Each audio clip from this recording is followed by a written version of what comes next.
دارالعلوم ندوۃ العلماء کے استاد فقہ اور وہاں کے شعبہ افتاء کے مفتی حضرت مولانا ظفر عالم ندوی صاحب تشریف رکھتے ہیں۔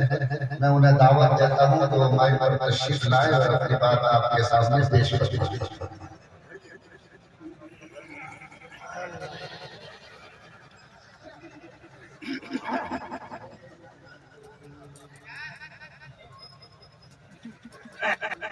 الحمد لله رب العالمين والصلاة والسلام على سيد المرسلين وعلى آله وصحبه أجمعين وبارك وسلم تسليما كثيرا كثيرا وبعد. أعوذ بالله من الشيطان الرجيم. بسم الله الرحمن الرحيم. سورة أنزلناها وفرضنا فيها. شہر پورنیہ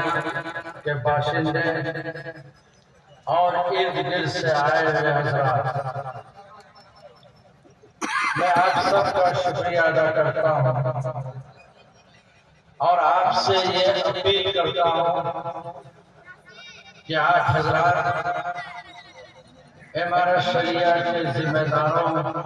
کا تہہ دل سے شکریہ اس لیے ادا کیجیے کہ انہوں نے اس طرح کا عظیم پروگرام کر کے ایک دینی پلیٹ فارم پر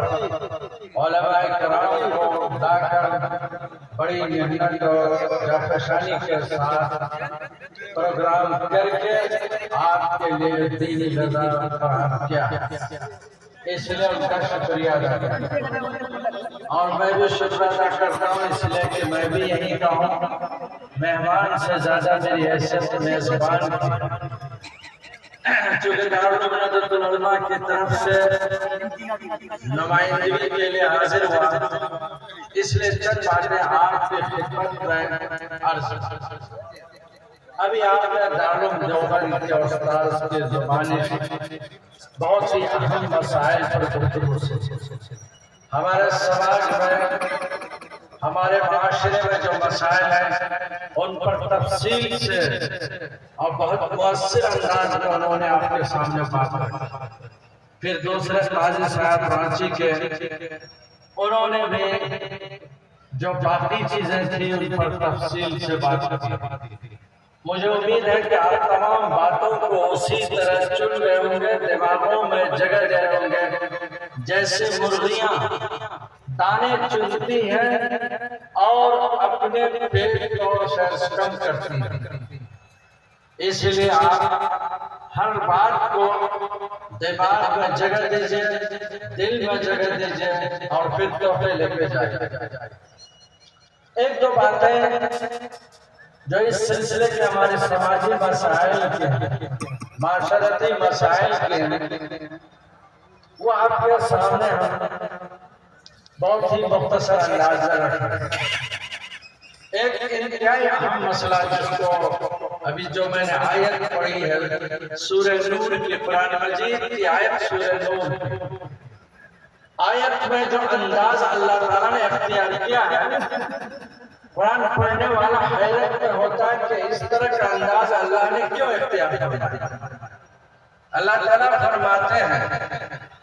سورۃ انزلناہا،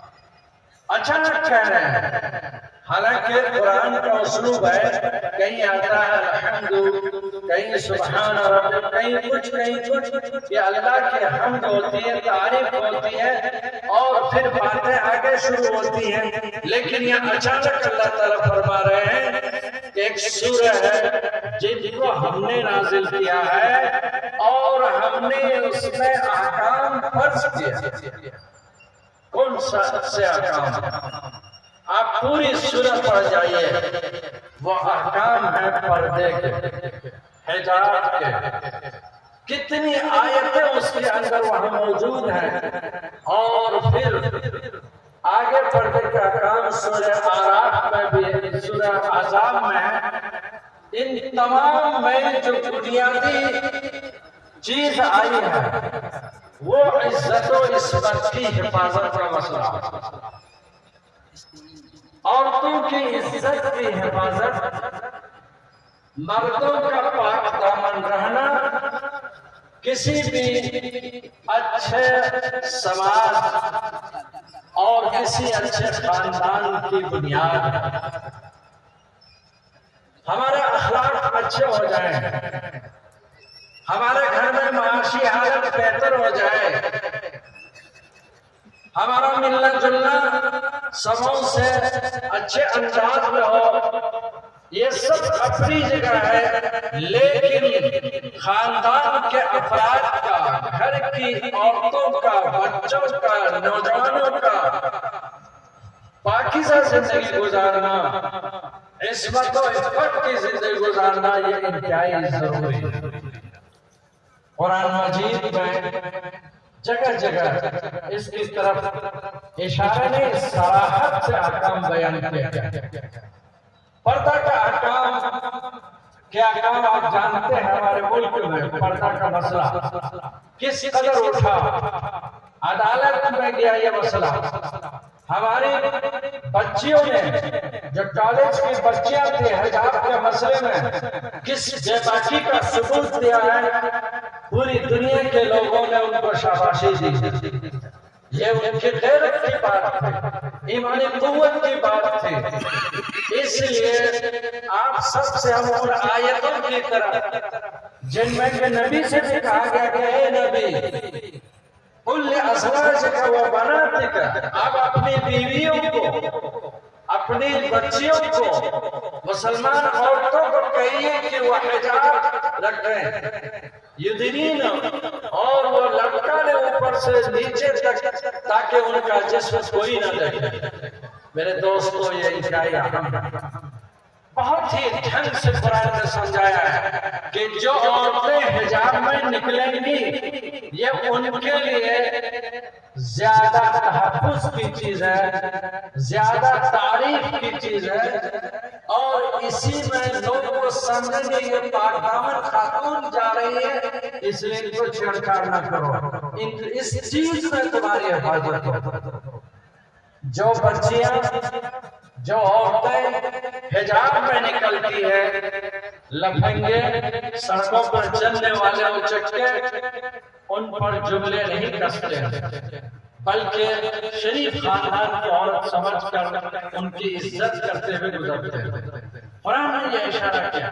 اگر کہیں ضرورت سے بات کرنے کی نوبت آ جائے تو اللہ تعالیٰ نے اس میں بھی طریقہ بتا دیا کہ اگر ضرورت کی بات کرنی ہو، مثلا ملازم سے کرنا ہو، یا کسی مزدور سے کرنا ہو، یا کسی اور سے کام کاج کے متعلق بات کرنی ہو، تو پھر بات اس طرح کرو کہ تمہاری زبان میں تو ایسی لچک نہ ہو کہ وہ تمہاری طرف راغب ہو جائے، تمہاری طرف ان کا دل مائل ہو جائے، اور ان کا دل تمہاری طرف مائل ہونا یہ تمہارے لیے بہت نقصان دہ ہے، تمہاری عزت و آبرو کے لیے بہت ہی یہ بری چیز ہے۔ اللہ تعالیٰ نے ان چیزوں کو بیان کیا۔ تفصیل میں ہم اس لیے نہیں جانا چاہتے، بس صرف آپ سے یاد کریں گے کہ ماشاءاللہ یہ پورنیہ شہر ہے اور یہاں پڑھے لکھے لوگ بہت ہیں، یہاں وکلا بڑی تعداد میں، ڈاکٹرز بھی ہیں اور مسلم ہیں، اور ٹیچر حضرات بھی بڑی تعداد میں بھی ہیں، کالج کے لوگ بھی ہیں۔ بس ان سے اپیل ہے کہ سورہ نور اور سورہ احزاب کو آپ فجر بعد کھولیے، معنی کے ساتھ سمجھیے، اور جو احکام اس کے اندر آئے ہیں ان کی معنویت کو، یعنی اس کے اندر اللہ تعالیٰ نے کیا فلسفے رکھے ہیں، کیا حکمتیں رکھی ہیں، ان کو سمجھیے، اور پھر کم از کم ہر آدمی اپنے گھر میں اس کو لاگو کرے، اور جہاں تک ہو سکے اپنے خاندان میں اور اپنے رشتہ داروں میں اس کی فکر کرے۔ یہ بات اس لیے عرض کرنی ہے کہ آپ ملک کے پس منظر دیکھیے، آپ منظر نامے کو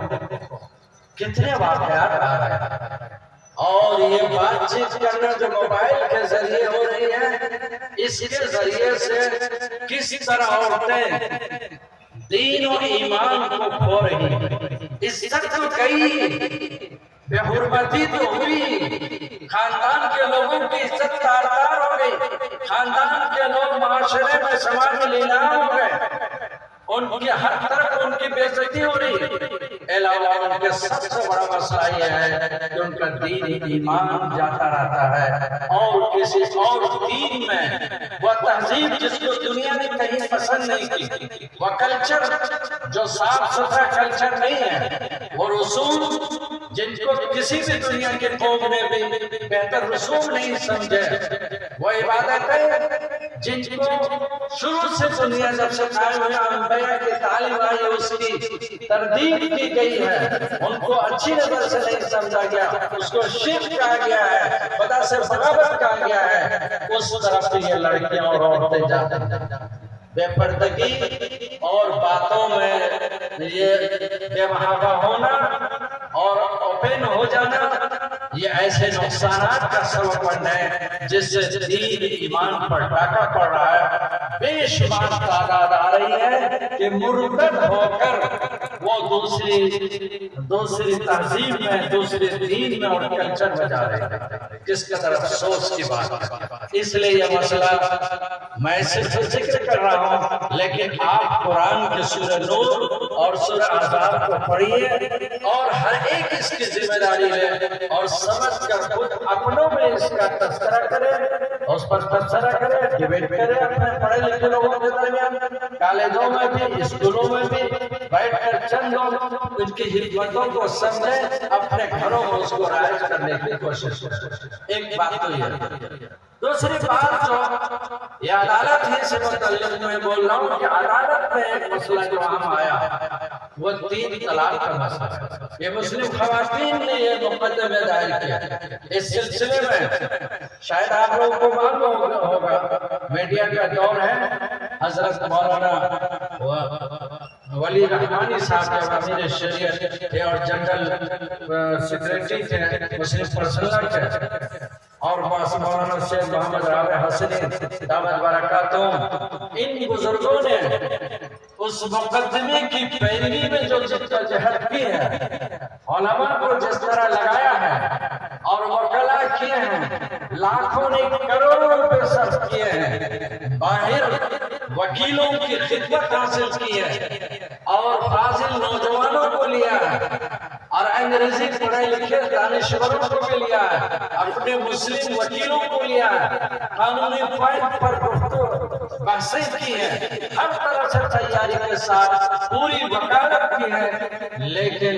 کورٹ کا جو حکم آیا وہ اسلام اور مسلمانوں کے خلاف ہے، شریعت کے خلاف ہے۔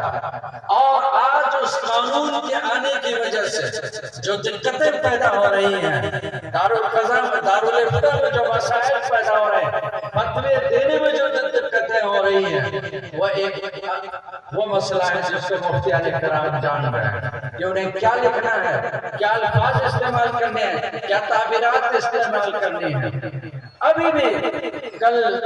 مولانا مفتی سہراب صاحب نے ارریہ کی رپورٹ دی ہے کہ وہاں آزاد اکیڈمی کی اس میں فیلڈ میں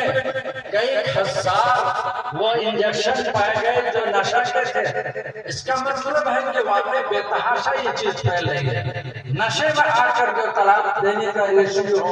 ہے وہ بہت بڑی تعداد میں ہے اور عام طور پر 3 طلاقیں ہی دیتے ہیں۔ ہمارے وہاں کورٹ پر جب جاتے ہیں لوگ وکیل حضرات، وہ عام طور پر دیکھا جاتا ہے، ہم لوگ ندوے میں بہت دنوں سے 2 سال 3 سال سے یہ فیملی سیریل نام چلاتے ہیں، وہاں ہر مہینے میں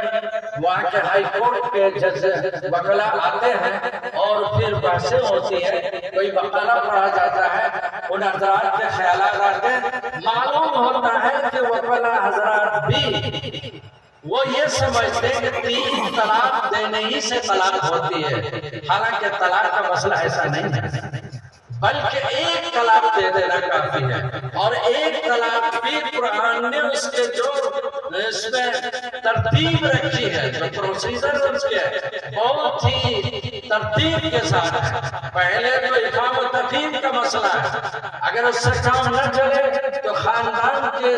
2 آدمی، دونوں خاندان کے 2 حکم کے بیٹھ کر آپ آپس میں تصفیہ کرنے کا ہے۔ اگر یہ بھی نہ ہو تب ضرورت پڑے گی، اور خاندان کے لوگ یہ سمجھ رہے ہیں کہ دونوں کے جدا ہونے ہی میں بہتری ہے، تب صرف ایک طلاق دینے کی اجازت ہے، 2 یا 3 اس وقت۔ ہاں اگر 2 بھی دے دے تو رجوع کرنے کا حق ہوگا عدت کے اندر، لیکن 3 کی اجازت نہیں دی گئی۔ اگر 3 دے دے تو اللہ تعالیٰ کا غضب برستا ہے،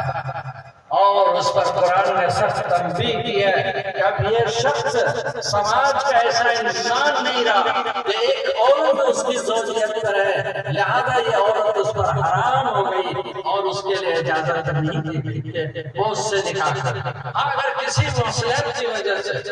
کوئی اور وجہ ہو گئی، اولاد کا مسئلہ آیا، خاندان میں بکھراؤ کا مسئلہ آیا، اس عورت کا عدت بعد کہیں اور نکاح ہو گیا، ان کے ساتھ وہ رہنے لگی، پھر وہاں طلاق ہو گئی یا ان کا انتقال ہو گیا یا پھنس کی نوبت آ گئی یا تفریق ہو گئی، پھر عدت گزر گئی، تب اس کے لیے یہ اجازت دی جاتی ہے کہ وہ اس کو لا سکتا ہے۔ یہ انسان معاشرے کا اتنا پرلے درجے کا انسان ہو جاتا ہے کہ یہ شخص اپنی بیوی کو نہیں رکھ سکا اور وہ دوسرا شخص نکاح کر کے لے جا رہا ہے، اس میں عورت کی سزا نہیں ہوتی جیسے پروپیگنڈا کیا جاتا ہے۔ عورت ایک دوسرے شوہر کے ساتھ نکاح کر کے 22 زندگی گزار رہی ہے، اس شوہر کے لیے بے غیرتی کا اعلان ہو رہا ہے، جس عورت کو تم نہیں رکھ سکتے ہو وہ دوسرے نے ان کو رکھ کر عزت دی اور تم اس لائق نہیں رہے کہ تم ان کو عزت دے سکتے۔ سزا مرد کی ہوتی ہے، عورت کی نہیں۔ ہمارے میڈیا میں اس کو حلالہ کے نام سے مشہور ہے۔